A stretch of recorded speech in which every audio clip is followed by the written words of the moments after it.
The ultimatum arrives. The message came at exactly midnight. Coordinated universal time. Not by accident.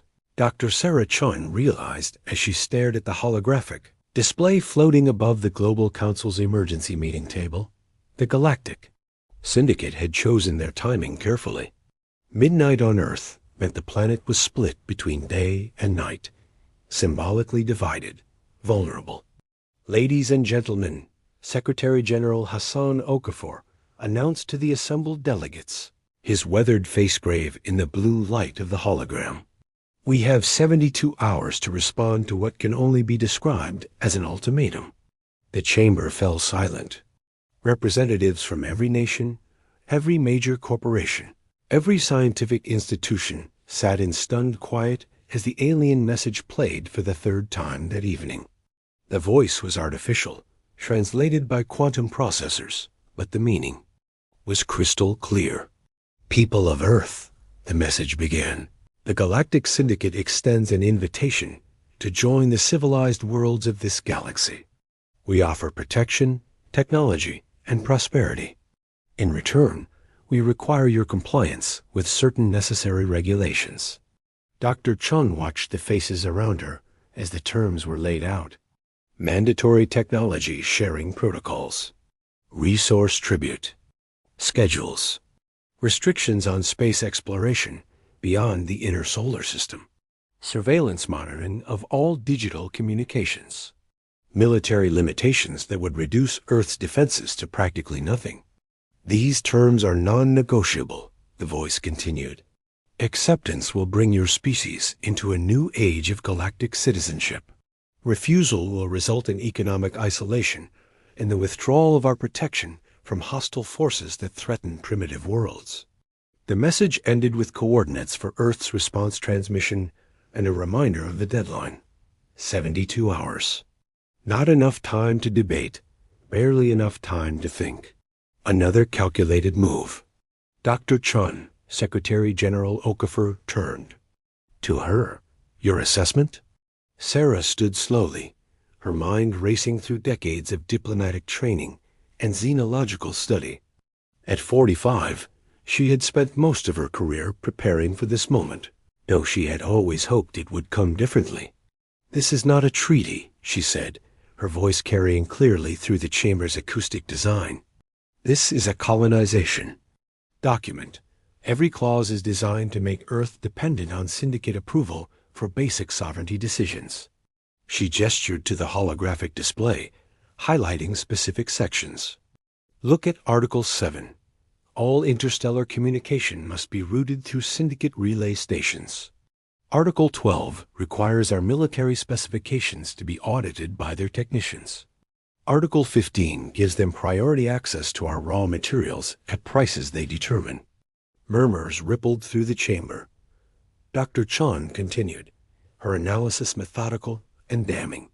They're offering us the same deal they gave the Vorkan Commonwealth 15 years ago. Within a decade, the Vorkan were completely dependent on Syndicate. Technology, their natural resources depleted, their population working essentially as indentured servants on their own worlds. How do you know about the Vorkan situation? Asked Ambassador Lu Wei from the Pacific Federation. Because, Dr. Chun said quietly, we've been listening for a very long time. The admission sent another wave of whispers through the assembly. For years, rumors had circulated about secret programs, hidden technologies, mysterious budget allocations that never appeared in public records. Now, apparently, some of those rumors were true. Project Distant Ear has been monitoring Galactic communications for 8 years, Secretary General Okafor confirmed. Dr. Chun has been analyzing the patterns of syndicate expansion and the fate of species that accepted their offers. Dr. Chun activated another holographic display, this one, showing a star map with dozens of systems marked in different colors. Red systems have been under syndicate control for more than 20 years. Yellow systems joined within the last decade. Green systems are currently resisting or have been abandoned. The pattern was clear and disturbing. Red systems showed minimal independent activity their communications limited to resource reports and compliance confirmations. Yellow systems displayed decreasing independence over time, their unique cultural signatures gradually homogenizing into syndicate standard protocols. Green systems were either dark, completely cut off from galactic communication, or showed signs of desperate resistance. There are no success stories, Dr. Chun concluded. No species that joined the syndicate and maintained their independence, their culture, or their sovereignty. The offer they've made us is the same offer every conquered species received. The chamber erupted into heated discussion. Some delegates argued for negotiation, believing they could modify the terms. Others pushed for acceptance, fearing the consequences of refusal. A vocal minority demanded outright rejection, regardless of the risks. Through it all, Dr. Chun found herself studying the faces of her colleagues, trying to read the future in their expressions. Earth had survived ice ages, plagues, world wars, and climate collapse. They had rebuilt from the ashes of industrial excess and learned to work together out of necessity. But this was different. This was a test that could determine whether humanity would remain human. "We need more information," declared President Elena Vasquez of the South American Alliance. "What defenses do we have? What technologies? If we refuse, can we protect ourselves?" Secretary General Okafor looked uncomfortable. "That information is classified above this assembly's clearance level." "Then declassify it," shot back Prime Minister James Patterson of the European Union. "We're being asked to make a decision for our entire species. We need to know everything." "I can tell you this much," Dr. Chun interjected. "Earth is not as defenseless as they assume. Our silence over the past decades has been strategic, not accidental. We've been preparing for this moment since we first detected their communications." She paused, choosing her words carefully. "The syndicate's offer comes with an assumption of weakness. They believe we are a young species, technologically inferior, desperate for guidance. In some ways, we have encouraged that assumption. The implications hung in the air like smoke. Earth had been playing a longer game than anyone realized, including most of the people in this room. 72 hours, Secretary General Okafor repeated. We need a decision, not just from this council, but from humanity itself. This choice will echo through every generation that follows us. As the session adjourned for regional consultations, Dr. Chun remained in her seat, staring at the star. Map still glowing above the table. Somewhere among those distant lights, other species had faced the same choice. None had chosen correctly, but Earth, she reflected, had advantages those other worlds had lacked. They had time to prepare, intelligence to guide them, and perhaps most importantly, they had learned from watching the failures of others. The next 72 hours would determine whether those advantages were enough in secure facilities around. The globe, encrypted communications flowed between hidden installations. Quantum computers hummed with calculations no civilian scientist knew existed. Deep space monitoring stations tracked movements in the outer system that had been invisible. To public observation networks, Earth was about to give its answer to the galaxy. And that answer would change everything. The unexpected response, 68 hours after the ultimatum arrived, Captain Marcus Rivera stood alone in the broadcasting chamber of the Global Defense Complex, a facility whose existence had been one of Earth's most closely guarded secrets. The chamber was stark, deliberately plain.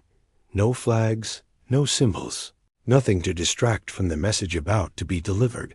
Marcus had been chosen carefully. At 38, he was young enough to represent humanity's future, but experienced enough to command respect. His background in both military service and xenological studies made him uniquely qualified for this moment. More importantly, his psychological profile indicated the kind of calm confidence that would translate clearly across species barriers. "Broadcasting in 30 seconds, announced Dr. Sarah Chun from the control room. Through the transparent aluminum barrier, Marcus could see her coordinating with technicians from around the world. This wasn't just a message to the Galactic Syndicate. This was Earth's introduction to the galaxy, and every detail mattered. "Signal strength optimal," reported Chief Engineer Tony Martinez. "We're transmitting on all known galactic frequencies simultaneously. Every major civilization in local space will receive this." Marcus nodded, settling into the simple chair positioned before the recording array. No podium, no impressive backdrop. Just a human being, speaking directly to the galaxy. 10 seconds, Dr. Chun announced. Marcus thought about the decision that had brought them to this moment. A vote had been surprisingly unanimous once all the classified information was revealed. To the Global Council.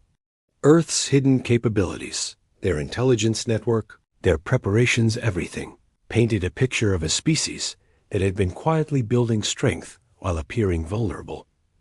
Recording begins now.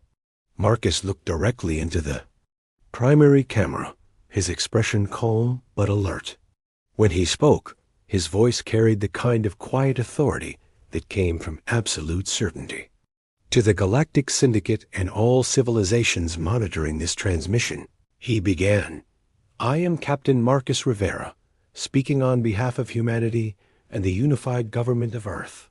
In the Syndicate's primary command vessel, hovering at the edge of the Centauri system, Supreme Admiral Vex Kovar watched the transmission with growing unease. The human was supposed to be nervous, grateful, properly intimidated. Instead, he appeared completely composed. We have carefully reviewed your offer of membership in the Galactic Syndicate," Marcus continued. "We have analyzed the terms, studied the precedents, and examined the outcomes for other species who have accepted similar arrangements." Vex Kovar's four eyes narrowed. Precedents? The humans weren't supposed to know about other worlds.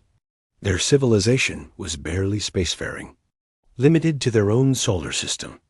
"Based on our analysis," Marcus said, his tone remaining conversational, "we must decline your offer." The alien commander's breathing apparatus wheezed in surprise. Decline? No primitive species declined Syndicate membership. It was unprecedented. "However," Marcus continued, "we want to be clear about our reasoning. We have no desire for conflict with the Syndicate or any galactic civilization. Our refusal is not based on hostility, but on principle." The camera angle shifted slightly, allowing viewers to see Marcus more clearly. His calm demeanor never wavered. "Earth values independence, not just for ourselves, but for all species. We believe that true strength comes from voluntary cooperation, not enforced compliance. We have observed that the Syndicate's version of membership tends to result in the gradual erosion of cultural identity and planetary sovereignty. In command centers across 4 different star systems, Syndicate leaders watched in growing alarm. The human was not only refusing their offer, he was publicly critiquing their methods. "We offer, instead, a different kind of relationship," Marcus said. "Open trade, cultural exchange, mutual defense agreements with species who share our values. We propose a galaxy where cooperation is voluntary and beneficial to all parties." Dr. Chun watched from the control room as data flowed across her screens. The transmission was being received and rebroadcast by communication networks throughout local space. More importantly, they were detecting response signals from dozens of systems, not just Syndicate worlds, but independent colonies, trading posts, even exploration vessels. "To demonstrate our sincerity," Marcus continued, "we are releasing information that may be of interest to the galactic community." The transmission shifted to display a 3-dimensional star map, similar to the one Dr. Chun had shown the Global Council, but far more detailed. Systems were color-coded, but the legend revealed information that sent shockwaves through every government monitoring the broadcast. This represents 8 years of observation and analysis of galactic political patterns, Marcus explained. The data shows resource extraction rates, population changes, and communication patterns for 73 systems under Syndicate control. Supreme Admiral Vex Kovar felt his circulatory system spike with stress chemicals. The humans had detailed intelligence on classified Syndicate operations. How was that possible? We share this information freely, Marcus said, so that all species can make informed decisions about their future relationships with galactic powers. The implications were staggering. If the humans had this level of intelligence capability, what else did they know? What else could they do? In conclusion, Marcus said, returning his attention directly to the camera, Earth respectfully declines membership in the Galactic Syndicate. We remain open to dialogue with all civilizations who respect our sovereignty and share our commitment to voluntary cooperation. He paused, letting his final words carry additional weight. We suggest that future communications be conducted through diplomatic channels rather than ultimatums. Earth is willing to talk, but only as equals. The transmission ended with a simple display of contact protocols and diplomatic frequencies. In the sudden silence that followed, Dr. Chun turned to Secretary General Okafor, who had watched the entire broadcast from the control room. How long before we start receiving responses? He asked. We're already getting them, Chief Engineer Martinez reported, his voice tight with excitement. 12 different civilizations have initiated contact in the past 30 seconds. Make that 15, 20. Dr. Chun pulled up a real-time communication monitor. Signal sources were appearing across the display like stars coming out at twilight. Some were from Syndicate systems, but many were from independent worlds they had never directly contacted. This is remarkable, she breathed. It's like we opened a floodgate. On the Syndicate command vessel, Supreme Admiral Vex Kovar stood in stunned silence as his communications officers reported the cascade of activity across galactic networks. The human broadcast was being rebroadcast by independent stations, analyzed by xenological institutes, and discussed in languages his translators couldn't even identify. Admiral, his chief intelligence officer reported, mandibles clicking with stress, we're detecting communication spikes in 47 systems. Multiple species are requesting copies of the human data files. Impossible, Vex Kovar growled. Initiate communication blackout protocols. Block all unauthorized transmissions. Sir, we can't. The humans used quantum-encrypted burst transmission protocols. By the time we detected the broadcast, it had already propagated beyond our interdiction. Capabilities. For the first time in his career, Supreme Admiral Vex Kovar found himself facing a situation not covered in Syndicate protocols. The humans hadn't just refused membership, they had challenged the entire foundation of Syndicate authority. Worse, they had done it publicly, professionally, and with a level of intelligence capability that suggested Earth was far from the primitive world they had assumed. As reports continued to flood in from across galactic space, one thing became clear. The humans had not just rejected the Syndicate's offer.